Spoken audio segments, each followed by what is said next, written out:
Jeeva today பார்வையாளர்களுக்கு வணக்கம். இன்றைய நேர்காணலில் அரசியல் திரை திறனாய்வாளர் மூத்த பத்திரிகையாளர் உங்கள் சுபேர் அவர்கள். வணக்கம். வணக்கம். நடிகர் விஜய் பாஜகவுடன் கூட்டணி வைக்க போகிறாரு அப்படின்னு நம்ம சொல்லலை. அவங்க கட்சியினரே மாவட்ட செயலாளர்லாம் சேர்ந்து ஆலோசனை பண்ணியிருக்கிறாங்க. உடனே பாஜகவுடன் கூட்டணி வைக்கலாமான்னு மாவட்ட செயலாளர்கிட்ட ஆலோசனை நடத்தினதாக செய்தி பரவுச்சு. அது இந்த கணம் வரையும் தாவைக்கா மறுக்கலை. விஜய் டெல்லிக்கு போகிறாரு அப்படிங்கிறாங்க. சிபிஐ வழக்குக்கு ஒரு நாளைக்கு முன்னாடியே போகிறாங்க, நைட்டே பார்க்க போகிறாருங்கிற மாதிரி தகவல்லாம் வருது. பாஜகவுடன் கூட்டணி வைக்க போகிறாங்கன்னு ஏற்கனவே ஒரு 6 மாதத்துக்கு முன்னாடி வந்தது. இல்லை ஏடிஎம்கேயோட கூட்டணின்னு ஒரு கொஞ்ச நாளைக்கு முன்னாடி வந்தது. காங்கிரஸுடன் கூட்டணின்னு வந்தது. ஆனால் கடைசி வரையும் யாருமே இவரோட கூட்டணிக்கு வரல. இப்போ இவர் பிஜேபியை நோக்கி போகிறார். எப்படியாவது திமுகவை காலி செய்கிறதுக்கு நம்மளாம் ஒன்று சேரணுங்கிற மாதிரி டெல்லி பிளான் பண்ணுது அப்படிங்கிற மாதிரி ஒரு சொல்கிறாங்க. அப்படி நடக்க வாய்ப்பு இருக்கா? அப்படி பார்க்குறீங்க? இல்லை, முதல்ல நீங்கள் சொன்னீங்க எல்லா கட்சியும் சொல்லிட்டு வந்தீங்க வரிசையாக. திமுகவோட மட்டும்தான் கூட்டணின்னு பேசல, திமுகவோடு தாவேக்கா கூட்டணி பேச்சுவார்த்தை அப்படின்னு. இல்லை, தாவேக்காங்கிற ஒரு கட்சியே பாஜகவால் ஆரம்பிக்கப்பட்டு ஓட்டுகளை பிரிப்பதற்காக தமிழ்நாட்டில் உருவாக்கப்பட்ட ஒரு கட்சி. நம்ம தொடர்ந்து சொல்லிட்டு இருக்கோம். நம்ம தான் 2 வருஷத்துக்கு முன்னாடி நம்ம முதல்ல நம்ம சேனலில் தான் பேசினோம். தாவேக்காங்கிற ஒரு கட்சியை உருவாக்க அப்போ பேர் கூட வைக்கல. விஜய் வச்சு ஒரு கட்சி ஆரம்பிக்க போகிறாங்க. நாடாளுமன்ற தேர்தலில் ஒரு 10 தொகுதிகளில் நிப்பாட்ட போகிறாங்க, ஓட்டுகளை பிரிக்க போகிறாங்க. அதான் அவங்களுடைய பிளான். அப்படி தான் உருவாக்கப்பட்ட கட்சி தாவேக்கா. ஆனால் இப்போ என்ன நடக்குது அப்படின்னா, இவர் யார் ஓட்டை பிரிப்பார்? சிறுபான்மையினர் ஓட்டை பிரிப்பார், தலித் இளைஞர்கள் ஓட்டை பிரிப்பார், திமுக ஓட்டை பிரிப்பார். திமுகவுக்கு வரக்கூடிய ஓட்டுன்னு நினச்சா இவர் பிரித்தது போல அதிமுக ஓட்டை பிரிச்சுட்டார். ஏன்னா அதிமுக செய்ய வேண்டிய திமுக எதிர்ப்பு அரசியலை விஜய் பண்ணதுனால அதிமுக ஓட்டு பூரா இவருக்கு ஷிஃப்ட் ஆகுது. அதிமுக பெரிய முன்னணி நிர்வாகிகள் பூரா இந்த பக்கம் போகிறாங்க. அப்போ அண்ணாமலை ஆதரவாளராக இருந்தக்கூடிய பாஜக ஆட்கள் இவர் பக்கம் போயிட்டாங்க, விஜய் பக்கம் போயிருக்காங்க. பாஜகவுக்கும் ஒரு பெரிய இழப்பு ஏற்படுது. அப்படிங்கும் போது 3வது இடத்துக்கு விஜய் என்டிஏ போயிருமோ? தமிழ்நாட்டில் நம்ம இந்தியா முழுவதும் ஆட்சி செய்கிறோம், அவ்வளோ வலிமையாக இருக்கிறோம், தமிழ்நாட்டில் 3வது இடத்துக்கு போயிடக்கூடாது அப்படின்னு முடிவு பண்ணுறாங்க. நீ பி டீம்லாம் இல்லை, நீ மெயின் டீமுக்குள்ளே வந்துரு, ஆட்டத்தை கலைச்சிட்டு அப்படின்னு அவரை இன்றைக்கி கூட்டு போகக்கூடிய வேலை செய்கிறாங்க. அநேகமாக நாளைக்கு தான் சிபிஐ விசாரணை. நாளைக்கு ஞாயிற்றுக்கிழமை எப்படி சம்மன் போகிறாருங்கிறது தெரியல, அதுவே குழப்பமாக இருக்குது. இன்றைக்கி மதியானமே போயிட்டார், மதியானம் கிளம்பி போயிருக்காரு. அவர் போகிறப்ப அவருடைய ஹேண்ட்பேக்கில் கத்திரி இருந்துச்சு, சிஸ்டர் வச்சுருந்துருக்காரு போல். அதில் ஸ்கேன் பண்ணப்போ அதுதான். அப்புறம் பைலட் அதை எடுக்க மாட்டேன்னு சொல்லி அது இதில் கொண்டு போகக்கூடாது ஃப்ளைட்டில். அது அவர் தெரியாதா என்ன? ஃப்ளைட்டு கத்தி இதெல்லாம் பவுடர் இதெல்லாம் அவருடைய ஹேண்ட்பேக்கில் வச்சுருந்துருக்காரு சிஸ்டர். ஆமாம், அது நீங்கள் அதெல்லாம் இதில் லக்கேஜில் போட்டு விடலாம். ஆமாம், பயணிக்கும் போது கத்தி சென்ட்டு எதுவுமே அவருடைய ஹேண்ட் லக்கேஜில் சிஸ்டர் இருந்திருக்கு.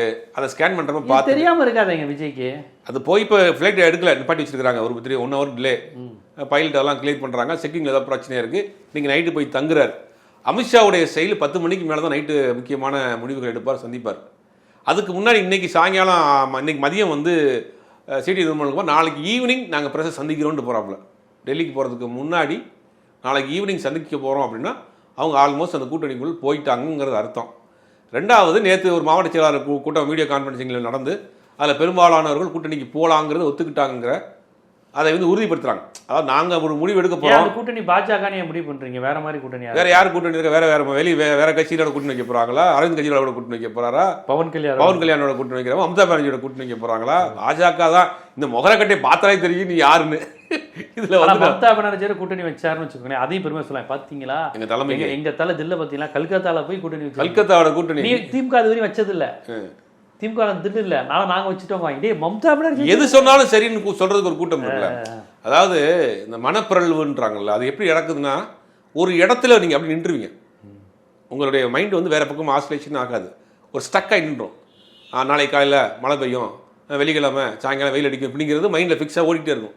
இதே மாதிரி ஒரு கூட்டத்துக்கு என்னென்னா, தீய சக்தி திமுக, உலகத்திலே மிகப்பெரிய தீய சக்தி திமுக அப்படிங்கிறதே மைண்டில் ஃபிக்ஸ் பண்ணிட்டாப்புல விஜய்.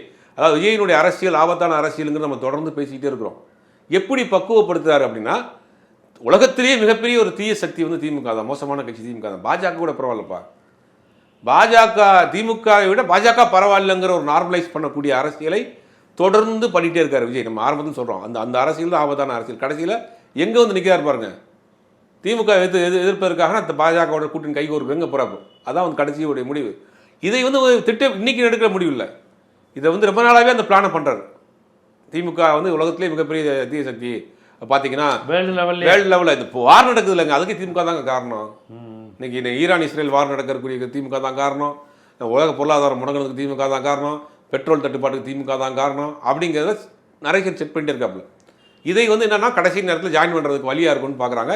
இன்னைக்கு பேசிட்டு இருக்கிற நேரத்தில் ஏதோ ஒரு கருத்து கணிப்பிட்டுருக்காங்க, ஒரு காமெடியான கருத்து கணிப்பு. தாவேக்கா வந்து 18%, திமுக விட தாவேக்கா தான் முன்னணி இருக்கு. ஏப்பா நீங்கள் தான் முன்னணியில் இருந்தா ஏன் கூட்டணிக்கு போகிற? நீ சோலாவே நீ வந்து ஜெயிக்கக்கூடிய திறமை இருந்துச்சுன்னா ஏன் முன்னாடி போகிற? நீ ஏன் கூட்டணிக்கு போகிற? அப்போ இது வந்து ஒரு முடிவு வந்துட்டாங்க.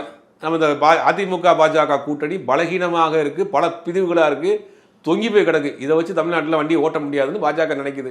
இந்த அதிமுக வச்சு வண்டியை ஓட்ட முடியாதுன்னு நினைக்குது. எடப்பாடி பழனிசாமியை முதலமைச்சர் கேண்டிடேட்டாக யாரும் ஏற்றுக்கிற மாட்டாங்க, இந்த மூஞ்சியை காமிச்சா ஓட்டு விழுகாதுங்கிறது உறுதியை நம்புது பாஜக. அப்போ இதுக்கு இன்னொரு சில கட்சிகளை சேர்க்கணும்னு பார்க்குறாங்க. எந்த கட்சியும் வரல. நம்மளால் உருவாக்கப்பட்ட ஒரு தம்பி இருக்கார்ல, அவர் கூப்பிடு, உள்ள கூப்பிடு, அவருக்கு பின்னாடி ஒரு இளைஞர் கூட்டம் இருக்குன்னு பார்க்குறாங்க. அப்படின்னு கொண்டு வர்றாங்க. அப்படி ஒரு கணக்கு போடுறாங்க. உண்மையிலேயே தேர்தல் நேர்மையாக நடந்தால் இந்த கூட்டணி படுதோல்வி அடையும். அதிமுக பாஜக இன்க்ளூடிங் விஜய் வந்து படுதோல்வி அடையும். ஏன்னா விஜய்க்கு பின்னாடி இருந்த ஒரு சிறு கூட்டமே ஒரு ரசிகர் கூட்டம். அப்புறம் காமனாக வந்து ரெண்டு கட்சிகளுக்கு மாற்று ஒரு புதுசாக ஒருத்தர் வர்றாரு, ஏதாவது பண்ணிடுவார் அப்படிங்கிற அந்த அடிப்படையில் வந்த கூட்டம். ஆனால் இவருடைய செயல்பாடுகள், தன்னுடைய மனைவி வைத்திருக்கக்கூடிய குற்றச்சாட்டு, நடிகையோட பெரிய அளவில் குறைஞ்சிருச்சு. அவருடைய இமேஜ் ஒட்டுமொத்தமாக சரிஞ்சிருச்சு.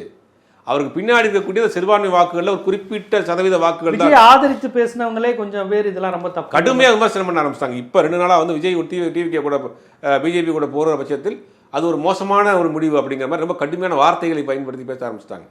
அப்போ அந்த கூட்டணிக்குள் விஜய் போனாலும் பெரிய எஃபெக்ட் கிடைக்காது. ஆனால் பாஜக என்ன நினைக்கிது அப்படின்னா, விஜய் எங்கள் கூட்டணி வந்துட்டாரு, விஜய்க்கு 15% இருக்கு, எங்களுக்கு ஒரு 15% இருக்கு, ஆல்ரெடி அதிமுகவுக்கு ஒரு 20% இருக்கிற ஒரு கணக்கு காமிச்சு இவிஎம்லையும் தேர்தல் ஆணையத்தையும் வைத்து ஒரு வேலையை செய்யறதுக்கு தயாராகிறாங்க.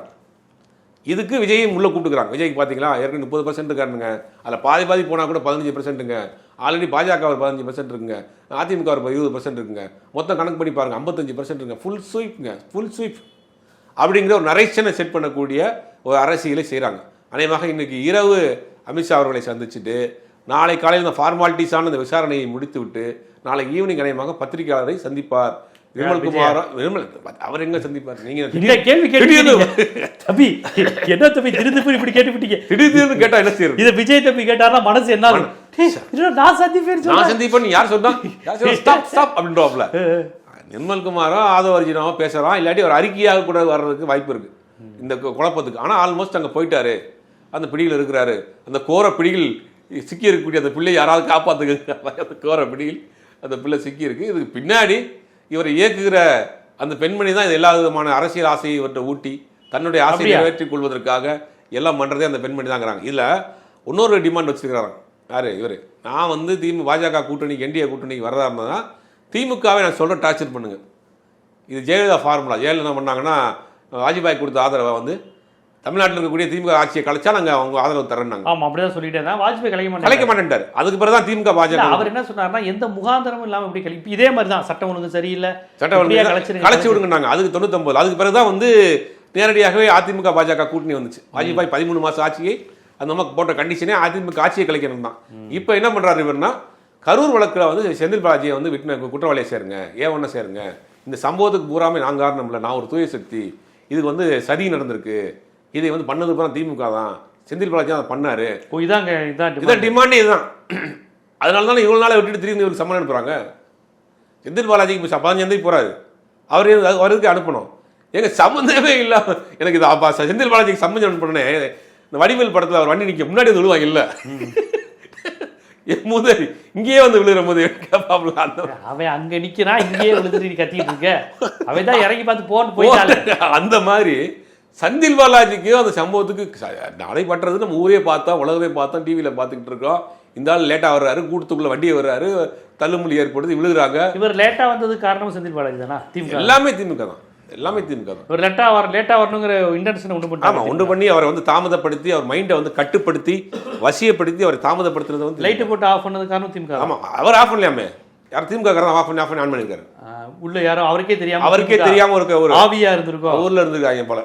இப்போ என்னன்னா, இந்த வழக்குல வந்து நீங்க வந்து செந்தில் பாலாஜியை வந்து சேருங்க, நான் வர்றேன், 50 சீட்டு, ஒரு டெப்டி சிஎம், 2 அமைச்சர் அப்படிங்கிற மாதிரி பேசி முடிச்சிருக்காங்க போல. அதுக்கு முன்னாடி ஒரு அந்த 50 பேரை மட்டும் கூப்பிட்டு பேசியிருக்காரு.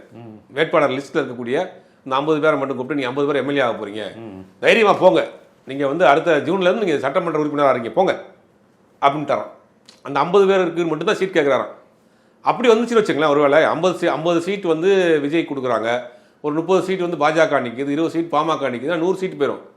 மிச்சம் இருக்கக்கூடிய 134ல் மற்ற கட்சிகளுக்கு ஒரு 10, 110 ஜான் பாண்டியன், ஏசி சண்முகம், இப்போ புரட்சி பாரதம் அதெல்லாம் போச்சுன்னா வச்சுங்க 100-110 தான் வரும். 110 நின்னாலே மெஜாரிட்டி கிடைக்காத, கூட்டணி ஆச்சு தானே. இப்போ என்னமாவது செஞ்சு தமிழ்நாட்டில் கால் ஊண்டிடணும். தமிழ்நாட்டை இவ்வளோ மெனக்கெடுதல் பண்ணுறாங்க அப்படின்னா சித்தாந்த ரீதியாக எதிரான ஒரு மாநிலம் தமிழ்நாடு, அவர்களுடைய கொள்கைக்கு எதிரான மாநிலம். இங்கே அந்த கொள்கையை இம்ப்ளிமெண்ட் பண்ணிட்டாங்கன்னா ஒட்டுமொத்த இந்தியாவுக்கு பண்ணது மாதிரியான அர்த்தம். அதுக்கு தான் தமிழ்நாட்டை எந்த வழியிலையாவது செஞ்சிடணும், உள்ளே கொண்டு வந்து காலை வச்சிடணுங்கிறதுல மிகப்பெரிய துடிப்பாக இருக்கிறாங்க. இங்கே இருக்கக்கூடிய பொருளாதாரம், இயற்கை வளம், சித்தாந்தம், வரலாற்று ரீதியான தரவுகள் எல்லாமே அவங்களுக்கு எதிராக இருக்குது. அப்போ இது ரொம்ப முக்கியமான மாநிலமாக இருக்குது. அதற்கு துணை போயிருக்கிறார் தமிழ்நாட்டு மக்கள் கொண்டாடியருக்கு. தமிழ்நாட்டு மக்கள் மூஞ்சியில் செருப்பை கட்டி அடிச்சிருக்கார் விஜய் அப்படிங்கிறது தான் உண்மை. உன்னை எதுக்கு கொண்டாடினாங்க? நீ செய்கிற வேலையாது. நான் தான் தூய சக்தி, நான் சிறுபான்மை காவலன், நான் சிறுபான்மை சமூகத்திலேருந்து வந்தவன் சொன்ன நீ இன்னைக்கு பாஜக உன்னை நம்பி வந்தவனுக்கு இடமான வைக்க போகிற. இதுக்காக கட்சி ஆரம்பிச்சு நீ எது கட்சி ஆரம்பிச்ச? உனக்கு தமிழ்நாட்டில் ரஜினிகாந்த் பண்ணக்கூடிய தயங்கின விஷயத்தை ரஜினிகாந்த் எது கட்சி ஆரம்பிக்கிறத விட்டார். அதுக்கு பின்னாடி காரணம் வந்து பாஜக அதுக்கு நம்மளை வந்து சாயம் பூசிடுவாங்க, பாஜக நம்மளை பயன்படுத்த பார்க்குதுன்னு பயந்தார் ரஜினிகாந்த். ரஜினிகாந்த் பண்ண விஷயத்தை விஜய் பண்ண துணிஞ்சிருக்கிறாரு. இதைத்தான் நம்ம சொல்கிறோம். விஜய் வந்து ஒரு கேடுகட்ட நபர், ஆரம்பத்திலேருந்தே அவர் ஒரு அசிங்கமான ஒரு நபர் அப்படிங்கிறத நம்ம தொடர்ந்து சொல்லிட்டு இருக்கோம். கடைசியில் எங்கே கொண்டு வந்து நிப்பாட்டிருக்காரு பாருங்க. அவனை பார்த்து கொண்டாடி ரசித்த தமிழ் மக்களுக்கு கொடுக்கக்கூடிய பரிசு என்ன? யாரையும் கொண்டு போய் பாஜக உள்ள வர்றதுக்கு நீ வழி பண்ற. திமுகவை ரொம்ப எதிராக சொல்லி பாஜகவை நார்மலைஸ் பண்ற வேலையை தானே அவர் பண்ணாரு. அதைத்தான் நம்ம தொடர்ந்து சொல்லிட்டு இருக்கோம். இது ஒரு ஆபத்தான அரசியல், கேடுகட்ட அரசியல். பாஜக அவ்வளவு பெரிய எதிரி இல்ல, திமுக மட்டும்தான். அதைத்தானே அவர் தொடர்ந்து சொல்றாரு. ஆமா, இப்ப என்ன பண்ண போறாங்க அப்படின்னா அண்ணாவை காரணம் கட்டுறாங்க. 67 பாத்தீங்களா, அண்ணா ராஜாஜியோட கூட்டணி வச்சார் தெரியுமா? எதுக்கு வச்சாரு? காங்கிரஸ். இதுல யார் அண்ணா யார் ராஜாஜின்னு எங்களுக்கு காமிக்க சொல்லணும். இதுல யார் அண்ணா யாருங்க? இவர்தான் அண்ணா. தில்லாடா போட போல கவுண்டபடி கேட்கிற மாதிரி இங்க வா, இதுல யார் சிவாஜி யார் பத்மினி இப்படி சொல்லணும் அப்படிங்கிற அது மாதிரி அண்ணா இது ராஜாஜி. அவங்க இந்த டெம்ப்ளேட் தான் தூக்கிட்டு வராங்க பாருங்க. அடுத்த விவாதங்கள் நம்ம போக போறோம், இதைத்தான் கொண்டு வராங்க. ஏன் 99 திமுக பிஜேபியோட கூட்டணி வைக்கலையா?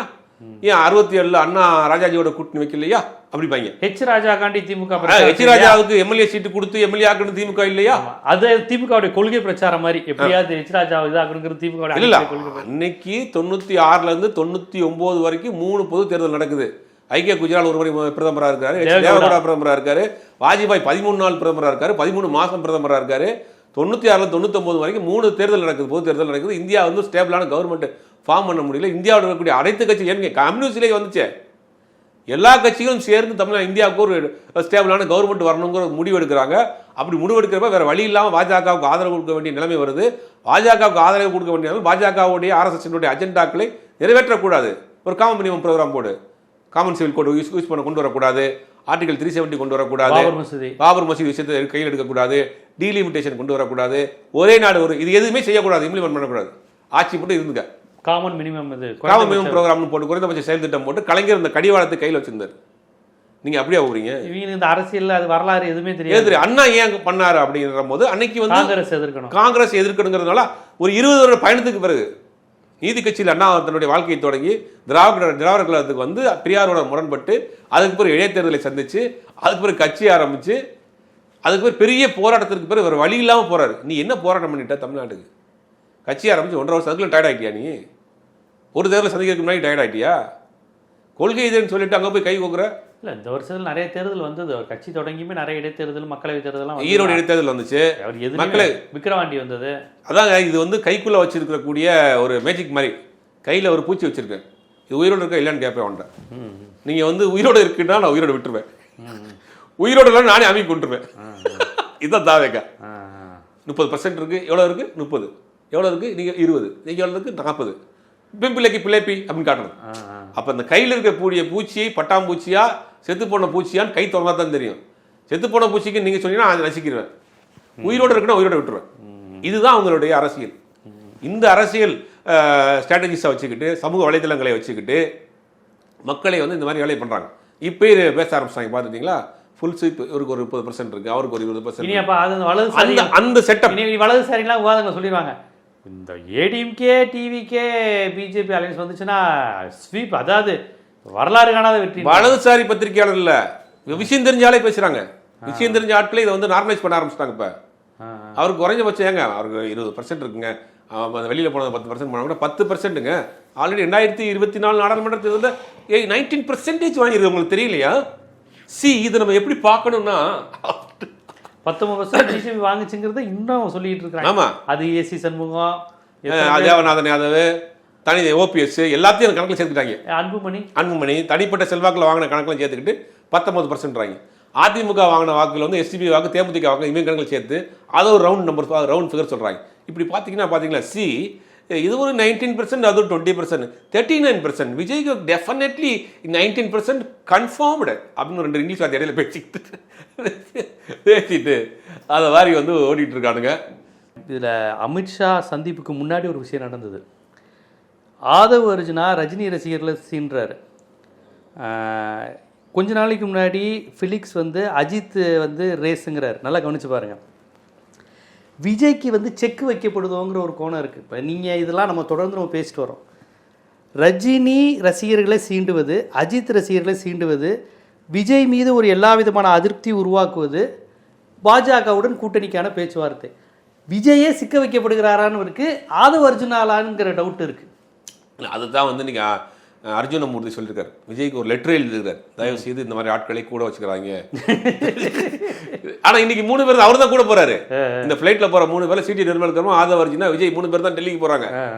ஆனா ஆதவ் அர்ஜுனா அவர் என்ன சொல்றாரு? ஆதவ் அர்ஜுனா தான் அங்க ஃபைனான்ஸ் சோர்ஸ், அது அவர் தான் செலவு பண்றாரு, அவர் தான் டீம் வச்சிருக்காரு. இல்ல ஆதவ் அர்ஜுனா விஜயை காலி பண்றதுக்கான வேலையை பாக்குறாராங்கிற ஒரு விஷயத்தை தொடர்ந்து சொல்றாங்க. ஏன்னா சம்மதம் இல்லாம எதுக்குங்க ரஜினியை பயந்தாங்குழி என் தலைவர் வீரன் எதுக்குங்க சொல்லணும்? ரஜினி அரசியல் அனுபவம் புரிதல் இல்லாத தனம் தான் இது. இது வந்து அவ்வளவு நீங்க வந்து ரொம்ப டீப்பாவெல்லாம் நீங்க அவர் வந்து ஒரு அரசியல் சாணக்கியம், ஒரு ஸ்லீப்பர் செல்லுங்கிற அளவுக்கு யோசிக்க வேணாம். அந்த அளவுக்குலாம் நீங்க யோசிக்க கூரே அவ்வளவுதாங்கிற அவ்வளவுதான். இவ்வளவுதான் கூறுவாது, அவ்வளவுதான் ஊரு சொல்லுவாங்க இல்ல, அந்த மாதிரி தான். அதனால வந்து அந்த அளவுக்கு நீங்க வந்து ரொம்ப டீப்பாலாம் அவர் வந்து ஒரு பெரிய அப்படின்னு தெளிவான ஆளா இருந்தாலும் இவ்வளவு காசு செலவழிச்சு திமுக வந்திருக்காப்புல, விசிக வந்திருக்காப்புல, ஏதாவது ஒரு கட்சியில் சேர்ந்து அடங்கி உடங்கி இருந்து எம்எல்ஏ எம்பி ஆயிடுவாளாமே. எது கடைசியில் விஜய் பின்னாடி சுத்தணும், வழக்கு வாங்கணும், இவ்வளவு காசு செலவு பண்ணணும், யாரும் விஷயம் மூலம் வேணா இவ்வளவு செலவு பண்ணிட்டு இருப்பானா உட்காந்து புது கட்சிக்கு? அவ்வளவுதான் அவருடைய லிமிட்டு. அவருடைய அரசியல் அறிவு அவ்வளவுதான்.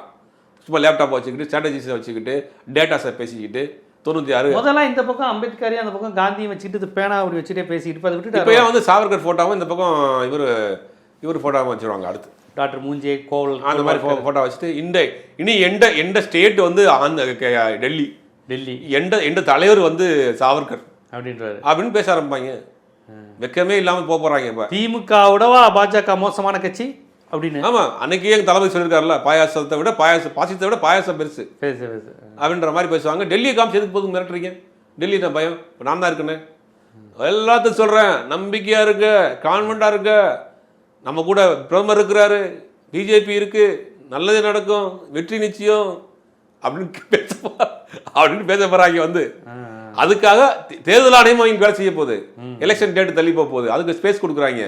இவங்க நார்மலைஸ் பண்ணி இவங்களை வந்து ஒரு மாதிரி இவங்களை வந்து செட் பண்ற வேலையை செய்ய போறாங்க. இப்ப இல்ல இப்ப கிறிஸ்டின் முஸ்லீம் ஓட்டை பிரிக்கணுங்கிறதான அஜெண்டா திமுக போகக்கூடிய. இப்போ பாஜக போயிட்டா அப்போ அந்த ஓட்டெல்லாம் அவங்க போயிடும்ல விஜய்க்கு? கண்டிப்பா போயிடும். ஆனா இதுக்கு கொண்டு வராங்க அப்படின்னா விஜய் பாஜக அதிமுக கூட்டணிக்கு போனதுனால் பெரிய வெற்றி கிடைக்கிறாரு. தேர்தல் நேர்மையாக நடந்தா கண்டிப்பாக அந்த கூட்டணி தோல்வி அடையும், 100% தோல்வி அடையும். ஏன்னா அவருக்கு பின்னாடி இருக்கக்கூடிய கூட்டம் அந்த ஃபிஷர்மேன், முஸ்லீம்ஸ், அந்த கிறிஸ்டியன்ஸ், அந்த எஸ்சி ஓட்டு தான் அங்கே பின்னாடி இருக்கு. அதிமுக பிரிக்கிற ஓட்டு தான் அது. அங்கே போகிறப்ப அங்கே ஷிஃப்ட் ஆகாது, டிரான்ஸ்ஃபர் ஆகாது. ஒரு சிறிய அளவில் இருக்கக்கூடிய அந்த முரட்டு ரசிகர்கள் அணில் குஞ்சு தான் அங்கே போவானுங்க, மற்றபடி பெருசாக அங்கே ஓட்டு ஷிஃப்ட் ஆகாது. ஆனால் இவங்க ஒரு நரேஷனை செட் பண்ணுறதுக்கு விஜய் பயன்படுறாரு. விஜய்க்கு ஒரு 15% இருக்கு, வந்து பார்த்தீங்கன்னா அதிமுகவுக்கு 20% இருக்கு, நாங்கள் ஒரு 19% வாங்கியிருக்கிறோம். இதெல்லாம் கூட்டு கழிச்சு பார்த்தா 45-50% வருது. நாங்கள் வின்னு தேர்தல் ஆணையத்தோடும் இவிஎம்மோடும் கூட்டணி வைத்துக்கொண்டு ஏதோ ஒரு குழப்பத்தை ஏற்படுத்துவதற்காக விஜய் உள்ள கொண்டுறாங்க. தேர்தல் நேர்மையாக நடக்கிற பட்சத்தில் கண்டிப்பாக இந்த கூட்டணி வெற்றி பெறாது. விஜய் ரசிகர்களே பாதி பேர் இப்போ வந்து இன்னைக்கெல்லாம் காலையில சோசியல் மீடியாவில் பயங்கரமாக எழுத ஆரம்பிச்சாங்க. அவங்களே திட்ட ஆரம்பிச்சிட்டாங்க. விஜய்க்கு ஆதரவாக பேசிய பல பத்திரிகையாளர் ரொம்ப ரொம்ப மோசமான வார்த்தையெல்லாம் சொல்லி பேச ஆரம்பிச்சிட்டாங்க. இதுக்கு வேறெல்லாம் பண்ணலாமே அப்படிங்கிற மாதிரிலாம் கேவலமாக எழுத ஆரம்பிச்சிட்டாங்க. அப்போ தேர்தல் ஆணையத்தை தமிழ்நாட்டு மக்களை நம்ப வைப்பதற்கு விஜய் உள்ள கொண்டுறாங்க. அது கன்ஃபார்மாக அது வந்து பண்ண போகிறாங்க. அது வந்து தமிழ்நாட்டில் இருக்கக்கூடிய அரசியல் கட்சி ரொம்ப விழிப்புணர்வாக இருக்க வேண்டிய கட்டாயத்தில் இருக்கும். பாருங்க, சசிகலாவே உள்ள கொண்டு வர போறதா சொல்றாங்க. அப்படியா? அந்த கட்சி வந்து பாஜக அலையன்ஸ்ல வரப்போகுது அப்படிங்கிறாங்க. எப்படிங்க எடப்பாடி இருக்கிற அலையன்ஸுக்கு சசிகலா வந்தா நல்லா இருக்கும்? டிடிவி வந்ததையே எல்லாரும் கடுமையா ஆமா வரப்போறாங்களாமே, பேச்சுவார்த்தை நடந்துட்டு இருக்கா சொல்றாங்களே. இவங்க ஒரு அணியா ஃபார்ம் பண்ணி எப்படியாவது ஏதாவது ஒரு கணக்கு காமிச்சு தமிழ்நாட்டுக்குள் கால் வைக்கணும், தமிழ்நாட்டில் அவர்கள் சித்தாந்தத்தை நிலைநாட்டணும். அதுக்கு தான் சசிகலா கட்சி ஆரம்பிச்சதா? ஆமா, அந்த மாதிரி பாஜக எது கட்சி நடத்திடுமா, பல வழக்குகள் இருக்கு, பல சொத்துக்கள் முடக்கப்பட்டிருக்கு, எதிர்த்து நம்ம பிஜேபி எதிர்த்து அரசியல் பண்ணிடுவாங்களா? என்ன பேசுறீங்க நீங்க?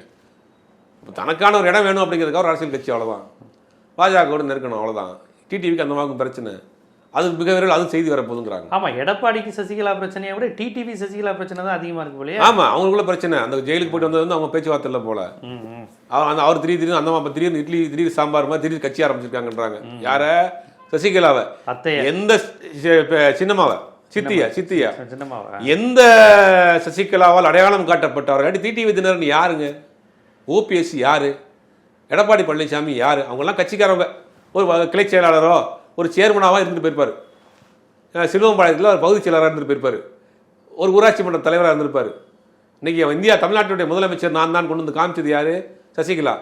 சசிகலாங்கிற ஒரு நபர் ஜெயலலிதாவோட நெருக்கமாக இல்லாமல் இருந்தால் டிடிவி தினகரன் ஏதாவது ஒரு ஊரில் ஏதாவது வேலை பார்த்துட்டு இருப்பார். அவர் யாருக்கு தெரியும்? ஆனால் இவங்க என்ன சொல்கிறாங்க? சசிகலா வந்து திடீர்னு ஒரு கட்சி ஆரம்பிக்கிறாங்க, திடீர் புளியோதரை, திடீர் சாம்பார் மாதிரி திடீர் கட்சி ஆரம்பிச்சிருக்கான்னு கிண்டல் பண்ணுறார். அப்போ இவங்க எல்லாத்தையும் ஆனால் அவங்களுடைய நிலைமை என்னென்னா, இன்றைக்கி சொத்துக்கள் பல வழக்குகள் இருக்குது, பல சொத்துக்கள் முடக்கப்பட்டிருக்கு அமலாக்கத்துறையால். அப்போ அதை எதிர்த்து அவங்க அரசியல் பண்ணுவாங்களா? இப்போ அந்த விஜயோட சேர்த்து சசிகலாவையும் கொண்டு வந்துருவாங்க. ஆமாம், அவரும் கூட சேர்ந்து எல்லாம் ஒன்றா சேர்ந்து பிரச்சாரத்துக்கு போவாங்க போல.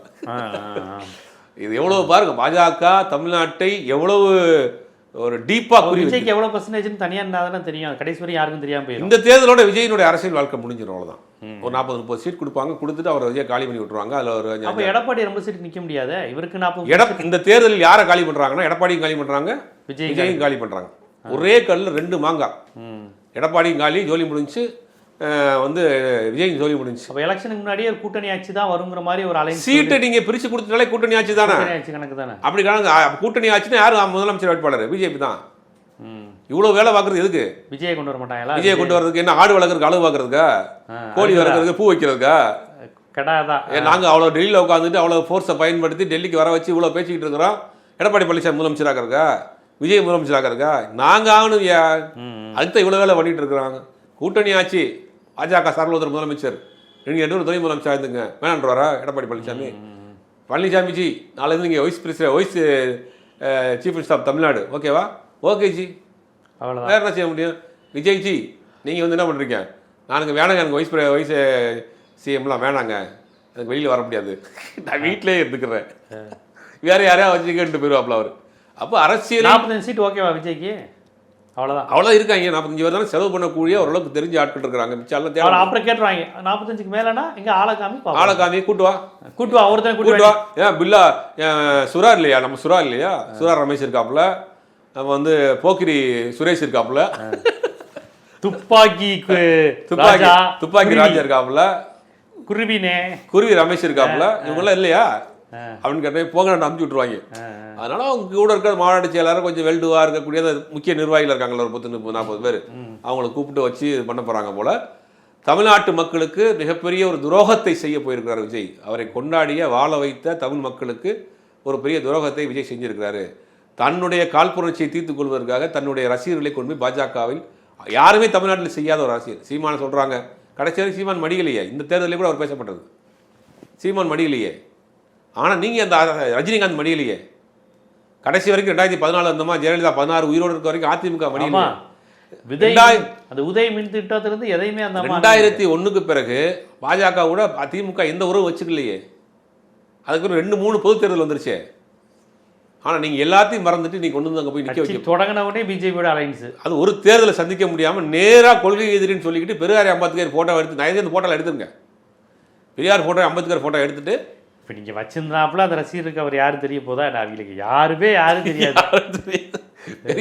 பெரியார் ஏதாவது படத்தில் நடிச்சுக்காருன்னு தெரிஞ்சாதான் அவங்களுக்கு தெரியும். ஏதாவது படத்தில், அந்த படத்துலேயே பெரியாரை பற்றி ஏதாவது பெரியார்னு படம் வந்து பார்த்தா ஏன்னா நம்ம கொள்கை தலைவரை பத்தி இல்ல, அந்த போட்டோ வேற மாதிரி இருக்கே அப்படின்ட்டு.